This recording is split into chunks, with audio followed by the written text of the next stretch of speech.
प्रधानमंत्री जी जब महिलाएं इतनी दिन तक बैठी रहीं धरने पर, जो इंटरनेशनल खिलाड़ी थी उस पे इनकी कोई बात नहीं आई। जब मणिपुर की महिलाएं नंगी घुमाई जा रही थी तब इनकी कोई बातें नहीं आई। आज आंगनबाड़ी, आशा बहु में सभी महिलाएं अपने आप में परेशान हैं, त्रस्त हैं। आज रोज बच्चों, लड़कियों के साथ रेप और बलात्कार की घटनाएं हो रही हैं, तब मोदी जी की एक भी बातें नहीं होती हैं। और ये जो बात जो राहुल गांधी जी की पकड़ के ये चल रहे हैं, ये आज इनको लग रहा है कि इन्होंने महिलाओं के साथ जो भी बातें की वो सब जुमले में बदल गई। नारी बंधन अभिनंदन की बात की और कोई उसका मतलब नहीं था। इस समय कोई उसका मायने नहीं है। आज से 10-15 साल बाद कब ये बातें लागू होंगी उसका कोई पता नहीं। लोकसभा चुनाव की तैयारी में हर पार्टी लगी हुई है, लेकिन जिस तरीके से समाजवादी पार्टी बीजेपी को पछाड़ने के लिए लगातार जद्दोजहद कर रही है। हमारे साथ हैं रिव्यू श्रीवास्तव और इनसे बात करेंगे कि हाई प्रोफाइल सीट दो है, एक चंदौली एक बनारस और चंदौली को लेकर क्या कहेंगे। मैडम ये बताइए कि चंदौली और बनारस की लोकसभा सीट को लेकर क्या कहेंगे आप। चंदौली और बनारस के साथ साथ पूरी उत्तर प्रदेश के 80 लोकसभा सीटों पर समाजवादी पार्टी इंडिया गठबंधन बहुत मजबूती से चुनाव लड़ेगी और हम बहुत सीटें जनता की मदद से, जनता की उम्मीदों से जीतेंगे। इस तरीके से आप कॉन्फिडेंट जो बता रहे हैं कि आप जीतेंगे, लेकिन एक तरफ देखा जा रहा है कि मोदी जी खुद बोल रहे हैं 400 पार, मोदी की गारंटी, तो आप इस गारंटी को कैसे तोड़ पाएंगे। गारंटी मोदी जी बोल रहे हैं, जनता ऑलरेडी गारंटी तोड़ चुकी है और गारंटी का मतलब समझ चुकी है। जनता को ये बात पता चल चुकी है कि जो मोदी जी के साथ होंगे, जो भाजपा के साथ होंगे, सारी गारंटी बस उनके लिए है। जो उनके महंगाई के खिलाफ, जो उनके महंगाई बेरोजगारी के खिलाफ, जो उनके जाति और धर्म के साथ राग में राग नहीं मिलाएगा, उसके लिए मोदी जी की गारंटी नहीं है। बेरोजगारों के लिए उनकी कोई गारंटी नहीं है कि वो इतना रोजगार देंगे। महिला सुरक्षा के लिए उनकी कोई गारंटी नहीं है कि अब महिलाओं का कम से कम अब रेप और अत्याचार महिलाओं पर नहीं होंगे। भर्ती के लिए जो सैलरियां लोगों को नहीं मिल रही उसके लिए उनकी कोई गारंटी नहीं है। अस्पताल, हॉस्पिटल्स कोरोना के बाद नहीं खुले, कम खुले, इसके लिए उनकी कोई गारंटी नहीं है। तो जो आम हित के मुद्दे हैं, जनहित के मुद्दे हैं, उनके लिए मोदी जी की कोई गारंटी नहीं है। इनकी जो गारंटी इनके पूंजीपति साथियों के लिए है, जनता इसको पूरी तरह से अच्छी तरह से समझ चुकी है। और लोकसभा चुनाव में इंडिया गठबंधन बहुत मजबूती से चुनाव लड़ रही है। इनकी सारी गारंटी फेल हो चुकी है। गारंटी का मतलब लोग जितना मजाक में ले रहे हैं, उतना शायद ही आज तक किसी इस वर्ड का इतना मजाक बनाया गया होगा। इलेक्ट्रोल बॉन्ड को लेकर क्या कहेंगे। जिस तरीके से बहुत सारी बातें खुलकर आ रही है, लोग ये भी कह रहे हैं कि सबसे बड़ा घोटाला इसको माना जा रहा है। अभी तो कल कुछ और सूचनाएं सुप्रीम कोर्ट की तरफ से आएंगी और अभी तक जितनी आ चुकी हैं उनसे भी आम सभी लोगों को इस बात का पता चल गया है कि इस इलेक्टोरल बॉन्ड में किसकी कमियां छुपी हुई हैं, किसकी साजिशें छुपी हुई हैं। और अगर ये इतना ना होता तो ये रिजर्व बैंक के ऊपर इतना दबाव ना होता कि इसको जारी न किया जाए। तो इसलिए ये सभी जनता अच्छी तरह से समझ चुकी है। इनकी भाजपा की सरकार भी, मोदी जी भी, इनकी पूरी गवर्नमेंट अच्छी तरह से समझ चुकी है कि जनता की नज़र में अब इनके सारे काले कारनामे आ चुके हैं और अब इनका चुनाव जीतना या फिर से शासन करने का सोचना बहुत मुश्किल है। आप काशी की बात करते हैं, काशी से ही ये आकर के प्रधानमंत्री बने और काशी की आज भी गलियां देख लीजिए। अभी थोड़ी सी बारिश हुई है, काशी का पूरा रंग बिगड़ चुका होगा। गंगा, नमामि गंगे के नाम पे आज भी 80 घाट पे और उधर जितना जो शाही नाला बहता है वो आज भी बह रहा है। तो सारी चीजें इनका पोल खोलती हैं। जनता अब अगर मैं दावे के साथ कह सकती हूँ कि जाति, धर्म, ऊंच नीच की बात ना करेंगे तो इनके लिए एक चुनाव जीतना मुश्किल है। इसलिए ये सारी गारंटी, वारंटी, जुमला सब कुछ अब जनता की नजर में है। अब इनका जाने का समय है। बाबा भोलेनाथ की नगरी है। बहुत समय तक कोई अपना इतना अन्याय, इतना युवाओं के प्रति, किसानों के प्रति, महिलाओं के प्रति इतना अत्याचार करने के बाद इस जगह पर और नहीं रह सकती।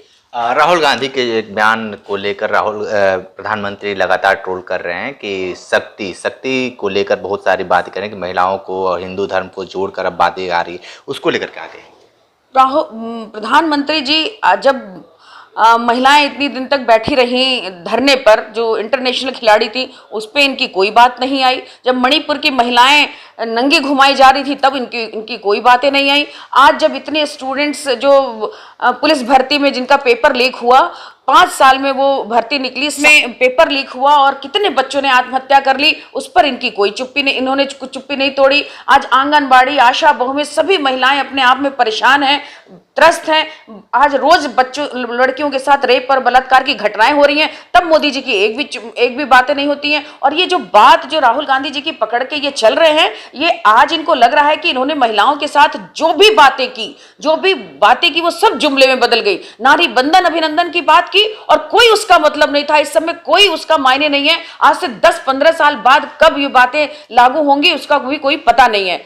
आज महिलाओं के साथ जो नारी सुरक्षा की बात की, नारी बेटी बचाओ बेटी पढ़ाओ की, वो सब जुमलेबाजी निकल गई। महिलाओं को सुरक्षा देने की बात की, वो खत्म हो गई। आज महिलाओं को सिलेंडर देने की बात की, मुफ्त में सिलेंडर, वो आप देखिए कि उनको उज्ज्वला योजना की तहत सिलेंडर मिल गया, उलट के रखे हुए हैं यहीं चकिया, चंदौली और बनारस के आप आसपास के क्षेत्रों में जाइए तो महिलाएं सब तरफ से, जब इनको लगता है कि महिलाएं आज इनके सारे जुमलों से ऊपर उठ चुकी हैं, इनकी सारी बातें समझ चुकी हैं, तो ये महिलाओं को लुभाने के लिए, महिलाओं को और बेवकूफ बनाने के लिए इन्होंने ये अपना इस बात को पकड़ के चल रहे हैं। इस बात का कोई मतलब नहीं है। सभी महिलाओं ने आजकल यूट्यूब, सोशल मीडिया, आप लोगों के माध्यम से सबने सुना है कि राहुल गांधी जी ने क्या कहा है। और राहुल गांधी जी की मंशा बिल्कुल ऐसी नहीं थी। उन्होंने महिलाओं के लिए न्याय यात्रा चलाई, उन्होंने ऐसे कई काम किए हैं जिससे महिलाओं के सम्मान और सुरक्षा की बात हो। लेकिन ये जब जिस तरह की ये बातें कर रहे हैं, इससे सब आम आदमी भी समझ रहा है कि ये महिलाओं को अपनी तरफ करने के लिए, अब उन्होंने पहले 10 सालों में जब कोई काम नहीं किया तो ये अपने बातों से महिलाओं को अपनी तरफ मोड़ना चाहते हैं। चंदौली लोकसभा सीट के लिए क्या कहेंगे, क्योंकि समाजवादी पार्टी ने प्रत्याशी भी उतार दिए हैं, चुनाव प्रचार तेज भी हो गया है। महेंद्र पांडे को किस तरीके से चुनौती देगी समाजवादी पार्टी? जनता चुनौती देगी। भाजपा के जितने भी कैंडिडेट हैं पूरे उत्तर प्रदेश में, इनको जनता चुनौती देगी। जनता बिल्कुल संभल के तैयार होके बैठी है कि इनको कैसे सबक सिखाना है। किसी व्यक्ति के 5 साल की जिंदगी आप खराब करते हैं, आप चुनाव जीतते हैं, उसके बाद कहते हैं कि हमसे क्या मतलब, वो तो मोदी जी को आपने वोट दिया।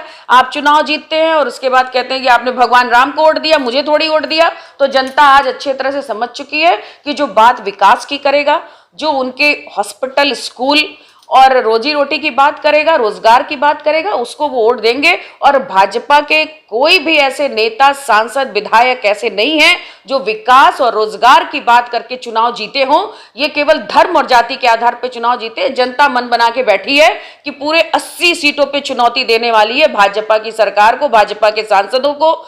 अब इनके जो ये बहुत सारे जो कारनामे, छल बल, कल इनको चुनाव लड़ना और चुनाव जीतने की इनकी जो रणनीति है, वो भी आज इलेक्टोरल बॉन्ड हो या फिर ये जो बच्चों की पेपर लीक वाला मामला हो। हर घर में हमारे नेता कहते हैं कि जितने बच्चों का पेपर लीक हुआ, अगर उनके घर में 4 परिवार भी होंगे तो 4 लोग भी होंगे एक परिवार में, तो एक विधानसभा में लगभग 2 और 2.5 लाख वोटर तो यही हैं। और माँ बाप अपने जीवन में सारी कमी झेल सकते हैं, लेकिन अपने बच्चों की जिंदगी के साथ खिलवाड़ होता हुआ नहीं झेल सकते। इसलिए सरकार को सबक सिखाने की मन में बैठा लिए उत्तर प्रदेश की जनता ने और सबक सिखाएगी। इस बार के चुनाव में आप क्या लगता है कि हिंदू कार्ड का जो चलता है, हिंदू कार्ड चले कि नहीं, हिंदू धर्म कार्ड? हिंदू धर्म के कार्ड के बल पर एक बार इन्होंने अपनी सरकार बना ली।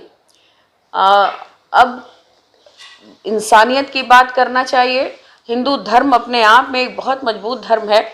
जब स्वामी विवेकानंद जी शिकागो में गए थे और गीता को सबसे नीचे रखा गया था और सारे धर्म की धार्मिक किताबें ऊपर रखी गई थी, किसी ने मजाक में कहा कि गीता तो आपकी सबसे नीचे है। तो स्वामी विवेकानंद जी ने कहा था कि हमारी गीता का आधार इतना मजबूत है कि वो सारे धर्मों को संभाल के रख सकती है, सारे धर्मों को अपने में समाहित कर सकती है। तो हमारा हिंदू धर्म जो है इतना विशाल है, सभी धर्मों को समाहित करने वाला है, सभी मनुष्यों को, सभी मानव जाति को ये अपने अंदर समाहित करता है। तो ये हिंदू धर्म में बांट के ये जो बातें करते हैं, इससे बहुत दिन तक इनका ये सब चलने वाला नहीं है। अब जब युवाओं को रोजगार हाथ में होगा, माँ बाप डिग्रियां दिला देते हैं, लेकिन ये सरकार रोजगार देने में बिल्कुल फेल्योर है। बच्चियों को स्कूल जाने से माँ बाप जब डरने लगे किसी सरकार में, जब किसानों को इस बात का क्या अंदाजा ना हो कि कब उनकी फसल पे पूंजीपतियों का कब्जा हो जाएगा, तो अब चारों तरफ बहुत त्राही त्राही मच चुकी है। अब धर्म और जाति से बहुत ऊपर उठ करके उत्तर प्रदेश और इस देश की जनता चुनाव में भाग लेने वाली है। ठीक है, तो आप रिवु श्रीवास्तव जी को सुन रहे थे, बहुत सारी बातें बताई हैं, विशेष रिपोर्ट कर रहे थे। तुम्हारे साथ बन रही कांडी बनारसी के साथ में दीजिए इजाजत, नमस्कार।